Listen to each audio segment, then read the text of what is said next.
दोस्तों, कल हमारा जाना जलेसर की सबसे बड़ी दरगाह हज़रत सैयद इब्राहीम शाह मीराज़ी रहमतुल्लाह अलैह पर हुआ। ये काफ़ी बड़ी दरगाह है, बड़ी मशहूर है। हिंद के कोने कोने से बड़े बड़े मानने वाले अक़ीदतमंद लोग आते हैं और दरगाह पर हाज़री देते हैं। हम भी यही सोचकर दरगाह पर गए सलाम अर्ज़ करने के लिए। और आप जानते हैं कि जब मैं किसी मज़ार किसी दरगाह पर जाता हूँ तो वहाँ सही और गलत चीज़ों को उजागर करता हूँ और आपके सामने पहुँचा देता हूँ। दरगाह का इलाका 250 बीघा का है। अल्हम्दुलिल्लाह काफ़ी हरियाली है और काफ़ी मकामात बने हुए हैं। दरगाह पर एक इमारत बनी हुई है जिसमें अल्हम्दुलिल्लाह पहले दर्जे हिफ्ज़ की पढ़ाई होती थी। बच्चे हाफिज़ और आलिम बनकर वहाँ से फ़ारिग होते थे, नाज़िर कुरान पढ़ के फ़ारिग होते थे और बच्चे वहाँ से निकलकर दीन के खिदमात को अंजाम देते थे। आज वो मदरसा बंद पड़ा हुआ है, लेकिन फिर जब हम दरगाह में गए, हमने सलाम अर्ज़ किया। दरगाह में जाकर के हमने देखा कि अल्हम्दुलिल्लाह वहाँ कुरान के पढ़ने के लिए पारे रखे हुए थे। ये बहुत अच्छा काम था, सराहने के काबिल था। लेकिन वहीं हमने कुछ गलत काम देखे, कुछ गलत रसूमात देखी जो वाक़ईतन नाजायज़ हैं, हराम हैं। दोस्तों, एक ख़ास पैगाम देना चाहता हूँ। मैं जलेसर की बड़ी दरगाह हज़रत सैयद इब्राहीम शाह रहमतुल्लाह अलैह की दरगाह पर हाज़िर हूँ। गुजारिश है थोड़ी देर के लिए वीडियो में बने रहिएगा, चूँकि यहाँ दरगाह पर हाज़िर होकर के मुझे रूहानी सुकून मिला। लेकिन कुछ बातें ऐसी थी जो सही लगी और कुछ बातें ऐसी थी जो गलत लगी।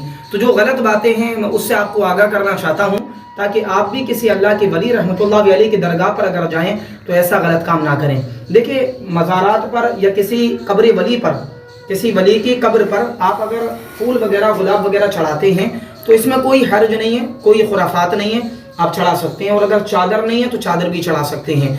लेकिन सबसे बेहतर काम तो वहाँ पर यह है कि आप इत्र वगैरह लेकर के जाएं और दरगाह में थोड़ा सा इत्र वगैरह छिड़क दें और वहाँ कुरान मजीद की तिलावत करें। लेकिन एक चीज़ जो मुझे गलत लगी, आइए मैं आपको दिखाता हूँ, मेरे साथ आइए। देखिए, दरगाह के बिल्कुल सरहाने पर आप देखिए ये अगरबत्तियाँ जल रही हैं, दिखाइए ये अगरबत्तियाँ जल रही हैं यहाँ पर। तो ये अगरबत्ती का यहाँ पर होना ये गलत है, चूँकि अल्लाह के रसूल अलैहिस्सलातु वस्सलाम कब्र पर जो दुआ मांगते थे वो दुआ इस तरह थी, अल्लाहुम्मा इन्नी अऊज़ु बिका मिन अज़ाबिल क़ब्र व मिन अज़ाबिन नार, जिसका मतलब साफ होता है कि अल्लाह मैं तेरी पनाह मांगता हूँ अज़ाब कब्र से और आग के अज़ाब से। तो अगर हम कब्रों के सरहाने आपको रखेंगे तो जाहिर बात है कि अल्लाह के वली रहमतुल्लाह अलैह को तकलीफ़ होगी और उस वजह से बजाय खुश होने के वो नाराज़ हो जाएंगे। फिर हम कहते हैं कि मैं मस्जिदों में दुआएं मांगता हूँ और अल्लाह के वलियों के दरबार में हाज़िरी देता हूँ, लेकिन मेरी कोई हाजत, कोई दुआ कबूल नहीं होती। तो होगी कैसे, जबकि आपने अल्लाह के महबूब, अल्लाह के वली बंदे को नाराज़ कर दिया है। उम्मीद है आज के पैगाम को आपने समझ लिया होगा। अगर आप भी कौम के अंदर से खुराफातों को दूर करना चाहते हैं और सही मालूमात उन तक पहुँचाना चाहते हैं तो मेरे भाई, दीन के वास्ते और भलाई के लिए इस वीडियो को शेयर कीजिए और चैनल को सब्सक्राइब कीजिए, ताकि हम दीनी मालूमात आप तक पहुँचाते रहें। आपका खादिम मौलाना मोहम्मद सैफ।